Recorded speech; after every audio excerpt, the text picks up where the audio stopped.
So we're going to talk here in a second to Boris Epshteyn. I think that's how you say his name. He'll correct me if I'm wrong on that. But Boris has the distinguished title now. He's done a lot of things in his career.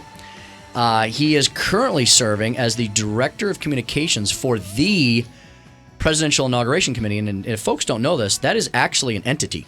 Now, it only operates once every 4 years, but they have a ongoing website. I looked into this the other day. They have an ongoing website. They have an operations team.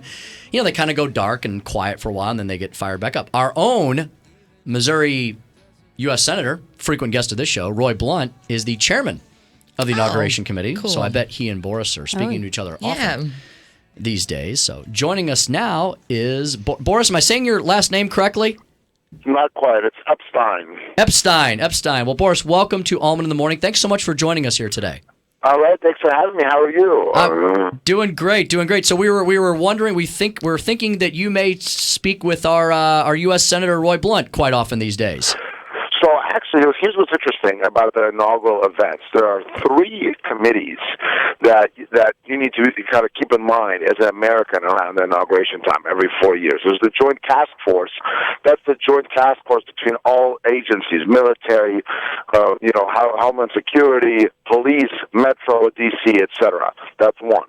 The second one is the Joint Committee, or the Joint Congressional Committee on Inaugural Ceremonies, and that's what Senator Blunt is head of. Gotcha. And then there's this Presidential Inaugural Committee that I'm the Director of Communications for, and the chairman of that is Tom Barrack. So those are the 3 committees. Now, the JCCIC, the Joint Committee, as you mentioned, is a standing committee.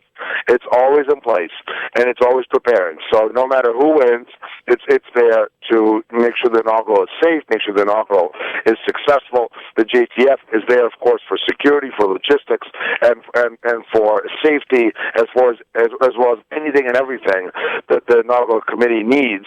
And the JTF folks, the Secret Service folks, have been unbelievable. It's just so great to work with. And we at the Presidential Inaugural Committee, we represent the President-elect and the Vice President-elect. That's fantastic. Boris, I can only imagine everything you just said.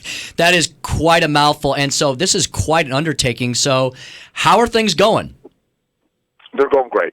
Well, what's interesting about the inaugural is you have these standing entities. So when we came in on November 9th, we have a lot of the framework that's already been prepared for us. And a lot of the folks who are involved, this is their 8th, 9th, 10th, for some 11th inaugural. So there's so much experience, and it's absolutely key and so helpful. But then, of course, from our perspective, we're coming in and we are representing the vision, the message of the President-elect, Donald J. Trump, the Vice President-elect, Mike Pence, Governor Pence, and we are here to make sure that the inaugural is uniting. It's a celebration of peaceful transition of power, but it's also a workmanlike inaugural. We have 3 inaugural balls instead of 10, such as we had in 2009, and Donald J. Trump is ready to get to work. Absolutely. And so, Boris, I'm actually going to be attending the inaugural. I'm very excited. A lot of my colleagues are coming up as well. We're very excited. We're hearing all these news reports. There's some troublemakers on the left. They're saying they're going to do this and they're going to do that. Put people's minds to rest. I imagine the security is going to be phenomenal. I've been to a couple of the conventions. I'm sure people they should rest easy that the security is going to be at the highest levels for this. 100%. This is a national special security event, such as the papal visit was. We'll have over 15,000 between National Guard and active duty troops in and around Washington, D.C. to make sure Americans are safe, make sure they're secure, make sure they feel right at home at this inaugural. I'm so excited you're coming, and we want Americans from all over the country to come, celebrate it, and be united with us. And Boris, I've seen a couple interviews you've done. I also know, on the other hand, that Donald Trump realizes that there's folks that voted for the other side as well, and he's a very engaging guy. I've seen it, which I think that's what people love about him. And there's going to be a place and a time for protests, and he wants to hear opposing views. He's never been afraid of that his entire career.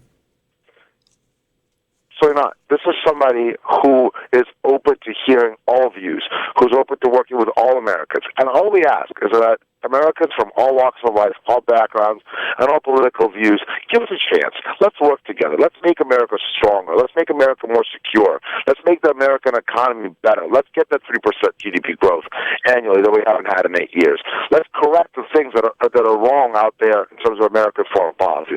Let's do it together, and let's do it in a united manner. Oh, excellent. Boris, I know you got to run. I know you got to get back to work. I'm sure you guys are 24/7 these days. And maybe I'll run into you next month up in D.C. Good luck, my friend, and Godspeed.